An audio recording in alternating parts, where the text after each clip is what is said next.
Hello and welcome to The Essential Reads. My name is Isaac and my goal is to bring to you a bunch of classic audiobooks in an easy and accessible way. This is a Friday and we are starting a new short story, continuing with Sir Arthur Conan Doyle's Sherlock Holmes novels. We just did a study in Scarlet, the first Sherlock Holmes novel, and now we're on to the second, The Sign of 4. Let's begin. Chapter 1. The Science of Deduction. Sherlock Holmes took his bottle from the corner of the mantelpiece, and his hypodermic syringe from its neat morocco case. With his long, white, nervous fingers, he adjusted the delicate needle, and rolled back his left shirt cuff. For some little time, his eyes rested thoughtfully upon the sinewy forearm and wrist, all dotted and scarred with innumerable puncture marks. Finally, he thrust the sharp point home, pressed down the tiny piston, and sank back into the velvet-lined armchair with a long sigh of satisfaction. 3 times a day for many months I had witnessed this performance, but custom had not reconciled my mind to it. On the contrary, from day to day I had become more irritable at the sight, and my conscience swelled nightly with me at the thought that I had lacked the courage to protest. Again and again I had registered a vow that I should deliver my soul upon the subject. But there was that in the cool, nonchalant air of my companion which made him the last man with whom one would care to take anything approaching to a liberty. His great powers, his masterly manner, and the experience which I had had of his many extraordinary qualities, all made me diffident and backward in crossing him. Yet upon that afternoon, whether it was the bourne which I had taken with my lunch, or the additional exasperation produced by the extreme deliberation of his manner, I suddenly felt that I could hold out no longer. "Which is it today?" I asked. "Morphine or cocaine?" He raised his eyes languidly from the black leather volume which he had opened. "It is cocaine," he said. "A 7% solution. Would you care to try it?" "No, indeed," I answered brusquely. "My constitution has not got over the Afghan campaign yet. I cannot afford to throw any extra strain upon it." He smiled at my vehemence. "Perhaps you're right, Watson," he said. "I suppose that its influence is physically a bad one. I find it, however, so transcendently stimulating and clarifying to the mind that its secondary action is a matter of small moment." "But consider," I said earnestly. "Count the cost. Your brain may, as you say, be roused and excited, but it is a pathological and morbid process which involves increased tissue change, and may at last leave permanent weakness. You know, too, what a black reaction comes upon you. Surely the game is hardly worth the candle. Why should you, for a mere passing pleasure, risk the loss of those great powers with which you have been endowed? Remember that I speak to you not only as one comrade to another, but as a medical man to one for whose constitution he is to some extent answerable." He did not seem offended. On the contrary, he put his fingertips together and leaned his elbows on the arms of his chair, like one who has a relish for conversation. "My mind," he said, "rebels at stagnation. Give me problems, give me work, give me the most abstruse cryptograms or the most intricate analysis, and I am in my own proper atmosphere. I can dispense then with artificial stimulants, but I abhor the dull routine of existence. I crave for mental exaltation. That is why I have chosen my own particular profession, or rather created it, for I am the only one in the world." "The only unofficial detective," I said, raising my eyebrows. "The only unofficial consulting detective," he answered. "I am the last and highest court of appeal in detection. When Gregson or Lestrade or Anthony Jones are out of their depth, which, by the way, is the normal state, the matter is laid before me. I examine the data as an expert and pronounce a specialist's opinion. I claim no credit in such cases. My name figures in no newspaper. The work itself, the pleasure of finding a field for my own particular powers, is my highest reward. But you have yourself had some experience in my methods of work in the Jefferson Hope Case." "Yes, indeed," said I cordially. "I was never so struck by anything in my life. I even embodied it in a small brochure with the somewhat fantastic title of A Study in Scarlet." He shook his head sadly. "I glanced over it," said he. "Honestly, I cannot congratulate you upon it. Detection is, or ought to be, an exact science, and should be treated in the same cold and unemotional manner. You have attempted to tinge it with romanticism, which produces the same effect as if you worked a love story or an elopement into the fifth proposition of a Euclid. But there was romance there, I remonstrated. I cannot tamper with the facts. Some facts should be suppressed, or at least, a just sense of proportion should be observed in treating them. The only point in the case which deserved mention was the curious analytical reasoning from effects to causes by which I succeeded in unravelling it. I was annoyed at this criticism of a work which had been specifically designed to please him. I confess, too, that I was irritated by the egotism which seemed to demand that every line of my pamphlet should be devoted to his own special doings. More than once during the years I had lived with him in Baker Street, I had observed a small vanity underlay my companion's quiet and didactic manner. I made no remark, however, but sat nursing my wounded leg. I had had a Jezebel bullet through it some time before, and though it did not prevent me from walking, it ached wearily at every change of the weather. My practice has extended recently to the continent, said Holmes, after a while, filling up his old briar-root pipe. I was consulted last week by Francois Le Villard, who, as you know, has come rather to the front lately in the French detective service. He has all the Celtic power of quick intuition, but he is deficient in a wide range of exact knowledge which is essential to the higher development of his art. The case was concerned with a will, and possessed some features of interest. I was able to refer him to two parallel cases, one at Riga in 1857, and the other at St. Louis in 1871, which have suggested him the true solution. Here is the letter which I had this morning acknowledging my assistance. He tossed over, as he spoke, a crumpled sheet of foreign notepaper. I glanced my eyes down it, catching a profusion of notes and admirations, with stray magnifique, coup de maître, and tour de force, all testifying the ardent admiration of the Frenchman. He speaks as a pupil to his master, said I. No, he rates my assistance too highly, said Sherlock Holmes lightly. He has considerable gifts himself.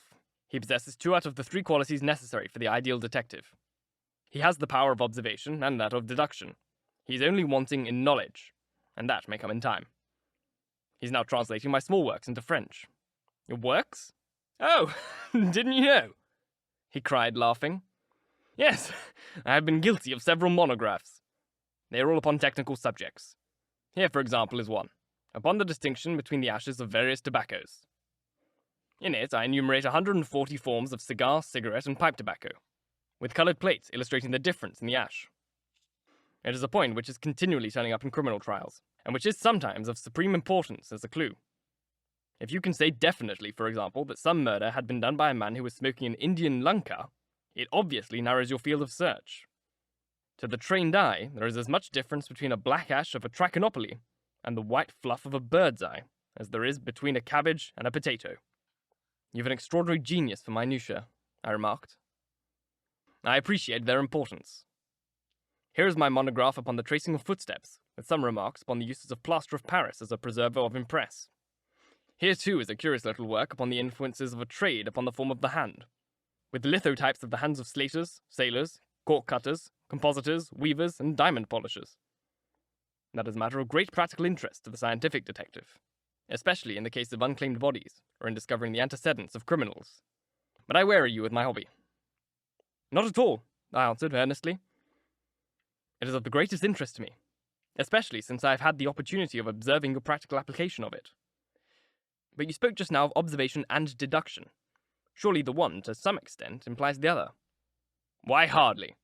He answered, leaning back luxuriously in his armchair and sending up thick blue wreaths from his pipe. For example, observation shows me that you have been to the Wigmore Street post office this morning, but deduction lets me know that when there you dispatched a telegram. Right, said I, right on both points. But I confess I don't see how you arrived at it. It was a sudden impulse upon my part, and I have mentioned it to no one. It is simplicity itself, he remarked, chuckling at my surprise. So absurdly simple that an explanation is superfluous. And yet it may serve to define the limits of observation and deduction. Observation tells me that you have a little reddish mould adhering to your instep. Just opposite the Wigmore Street office, they've taken up the pavement and thrown up some dirt, which lies in such a way that it is difficult to avoid treading in it entering. The earth is of this particular reddish tint, which is found, as far as I know, nowhere else in the neighbourhood. So much is observation. The rest is deduction. How, then, did you deduce the telegram? Why, of course, I knew that you had not written a letter, since I sat opposite you all morning. I see also in your desk that you have a sheet of stamps and a thick bundle of postcards. What could you go into the post office for, then, but to send a wire? Eliminate all other factors, and the one which remains must be the truth. In this case, it is certainly so, I replied after a little thought. The thing, however, is, as you say, of the simplest. Would you think me impertinent if I were to put your theories to a more severe test? On the contrary, he answered. It would prevent me from taking a second dose of cocaine. I should be delighted to look into any problem which you might submit to me. I've heard you say that it is difficult for a man to have any object in daily use without leaving the impress of his individuality upon it in such a way that a trained observer might read it. Now, I have here a watch which has recently come into my possession. Would you have the kindness to let me have an opinion upon the character or habits of the late owner? I handed him over the watch with some slight feeling of amusement in my heart, for the test was, as I thought, an impossible one, and I intended it as a lesson against the somewhat dogmatic tone which he occasionally amused. He balanced the watch in his hand, gazed hard at the dial, opened the back and examined the works, first with his naked eye, then with a powerful convex lens. I could hardly keep from smiling at his crestfallen face when he finally snapped the case to and handed it back. There are hardly any data, he remarked. The watch has been recently cleaned, which robs me of my most suggestive facts. You are right, I answered. It was cleaned before being sent to me. In my heart, I accused my companion of putting forward a most lame and impotent excuse to cover his failure. What data could he expect from an uncleaned watch? Though unsatisfactory, my research has not been entirely barren, he observed, staring at the ceiling with dreamy, lackluster eyes.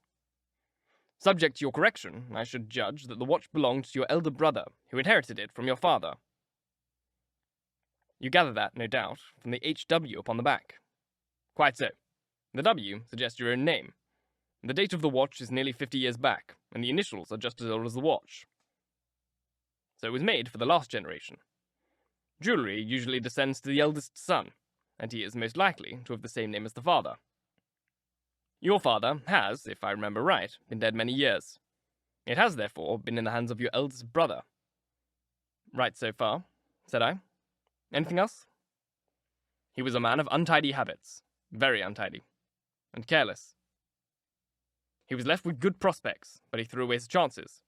Lived for some time in poverty, with occasional short intervals of prosperity, and, finally, taking to drink, he died. That is all I can gather. I sprang from my chair and limped impatiently about the room with considerable bitterness in my heart.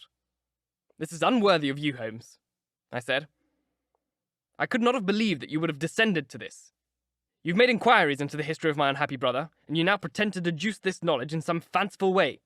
You cannot expect me to believe that you have read all this from his old watch. It is unkind, and, to speak plainly, has a touch of charlatanism in it. My dear doctor, said he, kindly, pray accept my apologies. Viewing the matter as an abstract problem, I had forgotten how personal and painful a thing might be to you. I assure you, however, that I never even knew that you had a brother until you handed me the watch. Then how in the name of all that is wonderful did you get these facts? They're absolutely correct in every particular. Ah, that is good luck. I could only say what was the balance of probability. I did not at all expect to be accurate. But it was not mere guesswork. No, I never guess. It is a shocking habit, destructive to the logical faculty. What seems strange to you is only so because you do not follow my train of thought, or observe the small facts upon which large inferences may depend. For example, I began by stating that your brother was careless. When you observe the lower part of that watch case, you notice that it is not only dinted in 2 places, but it is cut and marked all over from the habit of keeping other hard objects, such as coins or keys, in the same pocket. Surely it is no great feat to assume that a man who treats a 50-guinea watch so cavalierly must be a careless man. Neither is it a very far-fetched inference that a man who inherits one article of such value is pretty well provided for in other aspects. I nodded to show that I was following his reasoning. It is very customary for pawnbrokers in England, when they take a watch, to scratch a number of the ticket with a pinpoint upon the inside of the case. It is more handy than a label, as there is no risk of the number being lost or transposed. There are no less than 4 such numbers visible to my lens on the inside of this case, Inference, that your brother was often at low water. Secondary inference, that he had occasional bursts of prosperity, or he could not have redeemed the pledge. Finally, I ask you to look at the inner plate, which contains the keyhole. Look at the thousands of scratches round the hole mark. Marks where the key has slipped. What sober man's key could have scored those grooves? But you will never see a drunkard's watch without them. He winds it at night, and he leaves these traces of his unsteady hand. Where's the mystery in all this? It's clear as daylight, I answered. I regret the injustice which I did you. I should have had more faith in your marvellous faculty. May I ask whether you have any professional inquiry on foot at present? None, hence the cocaine. I cannot live without brain work. What else is there to live for? Stand at the window here. Was there ever such a dreary, dismal, unprofitable world? See how the yellow fog swirls down the street and drifts across the dun-coloured houses. What could be more hopelessly prosaic and material? What is the use of having powers, Doctor, when one has no field upon which to exert them? Crime is commonplace. Existence is commonplace. And no qualities save those which are commonplace have any function upon earth. I had opened my mouth to reply to his triad when, with a crisp knock, our landlady entered, bearing a card upon the brass salver.